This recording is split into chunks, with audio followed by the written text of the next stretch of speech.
Good morning. Good morning, everyone. I hope you all had a good 4th of July weekend. And it's a pleasure for me to welcome my friend, my colleague, my admired colleague, the Minister of Defense, Jean-Yves Le Drian, here to the Pentagon.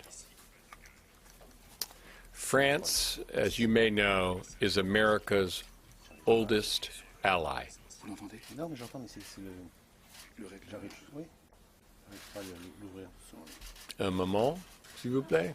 Vous êtes de l'autre côté? C'est trop. Merci. Too short. It's too short. I had a French girlfriend once. Une trop grosse tête. Just hold it up. Tends to do it. Can you Just hold it up like this. Okay. Used to be able to. Highly motivated. Ça va. Ici. Let me start again and thank my good friend, my colleague, my admired colleague, the Minister of Defense of France, Jean-Yves Le Drian, here to the Pentagon. France is America's oldest ally, and today our security partnership is the strongest it's ever been. I first want to thank Minister Le Drian for spending our Independence Day in New York City. He was aboard the sailing ship Hermione, a replica of the frigate made famous in 1780 by its voyage across the Atlantic when it carried the Marquis de Lafayette, the legendary general and friend of the American Revolution. In a ceremony aboard the ship on Saturday, Minister Le Drian commemorated the 70th anniversary of our shared victory in World War II, another example of U.S.-French security cooperation, by awarding France's highest recognition, the Legion of Honor, to American World War II veterans. Minister, thank you for celebrating America's birthday with us. Thank you for honoring our veterans. And thank you for reaffirming our centuries-long alliance. We just finished a productive discussion on shared concerns, ongoing operations, and opportunities to strengthen yet further our security cooperation. One area we discussed was ISIL. I commended Minister Le Drian and France's commitment to the fight to deliver a lasting defeat to ISIL. A campaign that we agreed requires a sustained and long-term effort. Earlier this year, France deployed its aircraft carrier, Charles de Gaulle, to the Gulf to support counter-ISIL strikes, integrating seamlessly with U.S. forces. The French Air Force, being the first to join us in striking ISIL targets in Iraq, continues to play a critical role there. These are some of the reasons why France continues to be one of our strongest allies when it comes to the challenges in the Middle East. We also discussed France's persistent leadership in Africa, particularly the Sahel.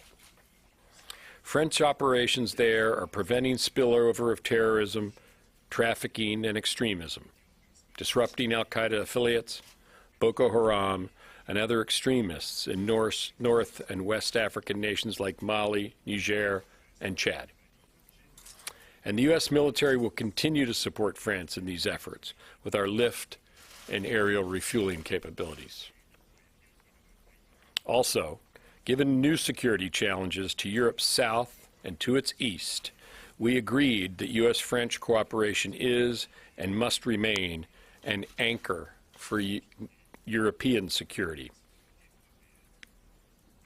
Following Russia's initial acts of aggression in Ukraine, France helped NATO reassure our allies along Europe's eastern borders. And we will continue to work together. During my trip to Europe, I committed the United States to providing important capabilities to NATO's Very High Readiness Joint Task Force, the VJTF, which France has volunteered to lead in the future. Now, I've been working on transatlantic security for a long time, both in and outside of government. And I think Minister Le Drian would agree this is the best our defense relationship has been in a very long time, probably ever. And we're committed to strengthening it still, because we're reminded by celebrating America's independence or by commemorating our shared victory in World War II, the partnership between France and the United States has long been instrumental to building peace and prosperity for people here and around the world. We must ensure it will always be.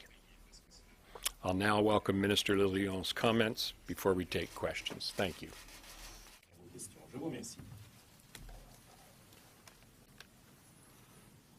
Merci, mon cher ami. Thank you, my dear friend. Je suis particulièrement I'm particularly happy to stand today in Washington, D.C. after the celebration of July 4th, for which, as you recalled, I was in New York with the passage of Hermione, which is a sign of the permanence of our common history, both the sailing of Hermione and also the distribution of the Legion of Honor to 23 veterans who participated in the landing in France in 1944. This common history, which is, of course, old now, but also has the quality and the actuality, since you mentioned it yourself. Our relationship has never been that tight for a long, long time, and I can confirm it.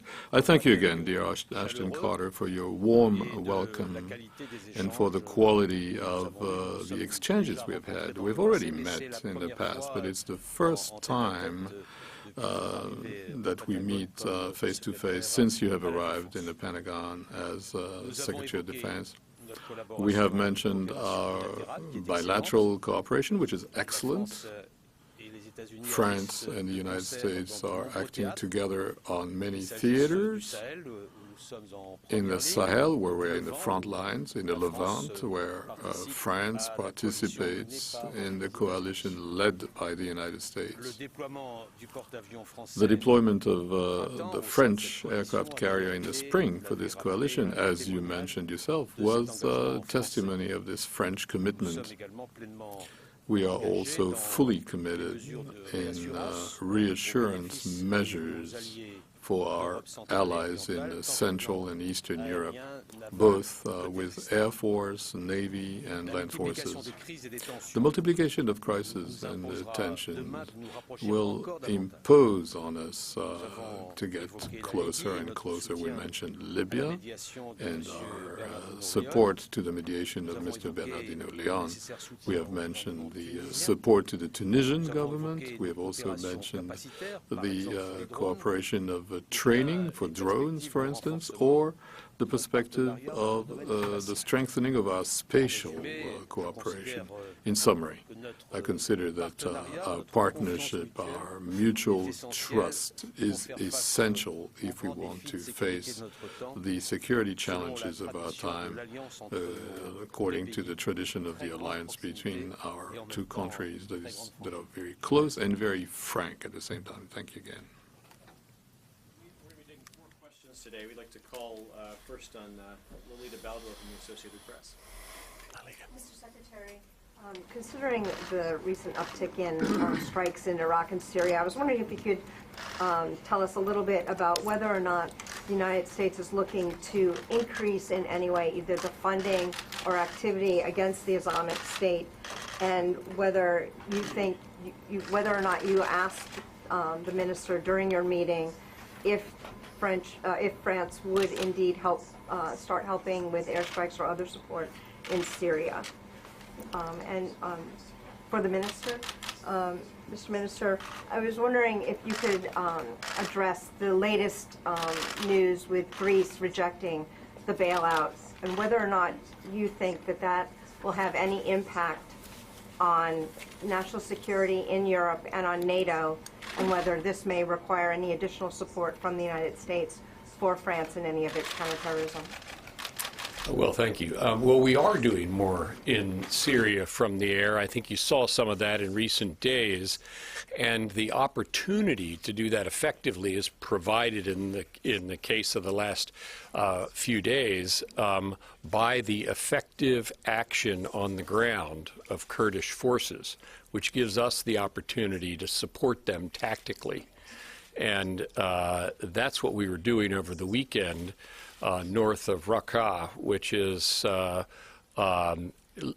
conducting airstrikes that limit ISIL's freedom of movement and ability to counter those capable Kurdish forces. And as it's very important, that's the manner in which effective and lasting defeat of ISIL will occur, when there are effective local forces on the ground that we can support and enable so that they can take territory, hold territory, and make sure that good governance comes in behind it. So we are looking for those opportunities and trying to create those opportunities in Syria, but it's the success on the ground of the Kurds that explains the uptick over the last few days.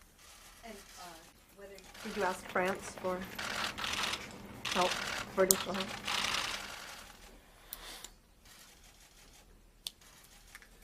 La France est au rendez-vous de la coalition. France is fighting with the coalition since the very beginning. Et second a déclaré notre volonté We have dans cette coalition. declared our will in this coalition. This has been recalled earlier, and we participate fully within the coalition to the strikes against ISIL. Our mission is in Iraq, and we are pursuing our action permanently, regularly in Iraq. I must say that what needs to be noted is that the size of the strikes, their repetition, their permanence, allowed us to block ISIS. We have not won yet, but everybody knows that this action will be very long, because also we need to train the troops that will need later on to ensure the permanence. That's what we're doing, the United States and us, both in Iraq and in Kurdistan, but also in Syria, as soon as it's going to be implemented, so that the articulation between the action on the ground of the territorial forces and the permanence of our strikes will give us a result, which will not be immediate, but will happen eventually. And I really believe in the determination and persistence, so that ISIL can never act without being punished. As to Greece, I understood your question was about Greece and NATO. For the rest, talks are ongoing in Europe. It would be a very bad analysis to think that the vote in Greece is against NATO. It was never mentioned on either side. And the Greek authorities are at the seat of the Atlantic Alliance, and we met our Greek colleague a few days ago in Brussels. So it is not at all a vote against the alliance or the West. They have refused financial proposals that have been given to them. The discussions have to restart. It is not a vote to get out of Europe, nor to get out of Euro. Of course, these are political formations, and there will be new discussions.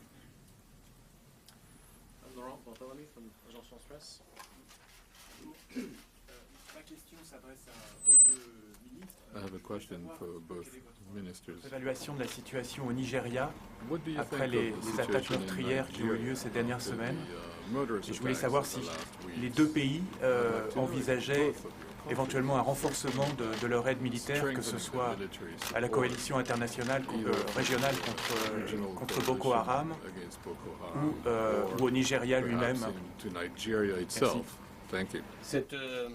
La situation The situation in Nigeria is sometimes tragic when we learn what's going on and the events succeed each other, massacres, slaughters of children and women, sometimes on the territory of Nigeria, sometimes elsewhere in Chad. This situation is one of the first security problems that we have. We talked about it. What is the situation? If you remember, in May 2014, there was a summit in Paris which gathered heads of states of the concerned countries. There's not only Nigeria, there's Chad, there's Niger, there's Cameroon, and the President of the Republic went to Cameroon. There's Benin, even if it's a little bit further out. And what I've noticed is that the countries in the region have decided to implement their own security with the mixed multinational force, to which we are bringing our support both through intelligence. We have created in N'Djamena a center for that since the beginning of the year. I went there on January 1st, and I opened up, if you want, the intelligence unit, which is a unit for coordination and liaison in the sector of intelligence, where we are present with our British friends. And then there's the implementation of a unit of staff for the multinational force, which is going to be deployed in N'Djamena for the strategic part and Maiduguri for the tactical part. And President Buhari has decided to go much further than before. So we have this mixed multinational force and our support, both in intelligence and logistics. I think that Africans now are taking charge of their own security with our support. And this should allow us to attack, to respond to Boko Haram, and to reach progressively a situation where we can eliminate Boko Haram. This is what we are tending to, all of us, actually. Well, I think it's a sign of our closeness that I don't have a lot to add to that. To what the minister said, the governments of the region are responding and to Boko Haram, and we are supporting them. We do that together. The French have been leaders in that part of Africa in a very admirable way. We support them as well as supporting the governments in the region directly. And finally, the minister mentioned intelligence and the sharing of other information, and that's something, yet again, we discussed this morning. Even as I said, our cooperation overall with France in the security sector has never been stronger. That's true of the sharing of military information and intelligence information. And we took some actions this morning to increase that yet further. The minister mentioned remotely piloted aircraft as one example of that in his statement, and so that was one of the things we discussed today, and it's applicable to Africa. But I just want to commend the French on what they've been doing there. We have been pleased to support them and admiring their leadership. Barbara Starr from CNN. Mr. Secretary, I wanted to take you back to Raqqa with some specificity. The strikes that you spoke about, what specific impact do you assess now that they have had on the ISIS leadership in and around Raqqa? Did you get any high-value targets? The Kurds, of course, are still some 30 kilometers outside the city, and yet you were able to strike targets in populated areas.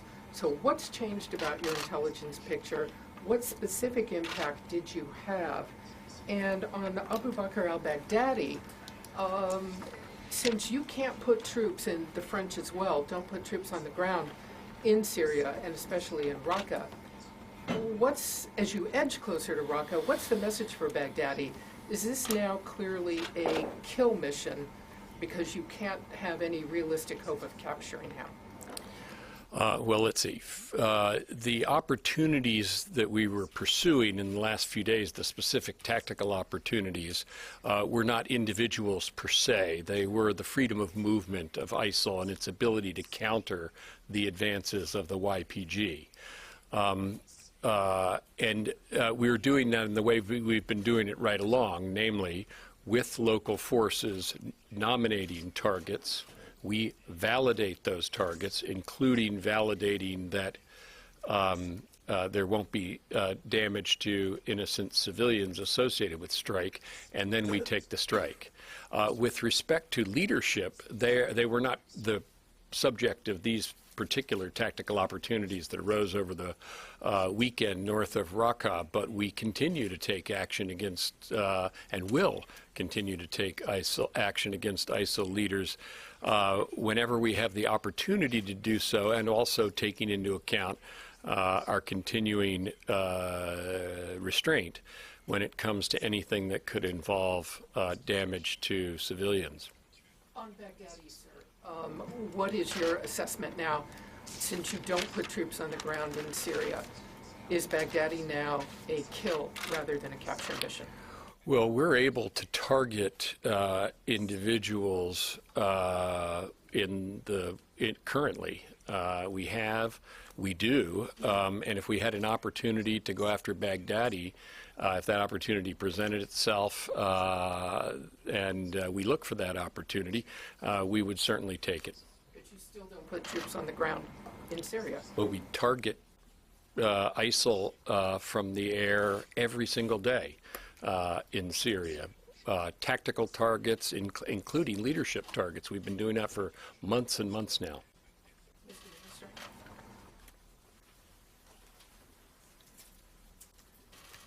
Okay, Gallagher Fenwick from France 24.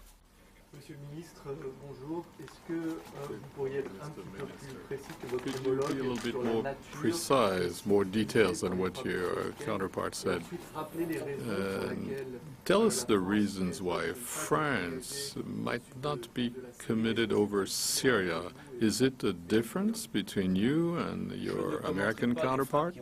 I'm not going to make any comments about the strikes that the U.S.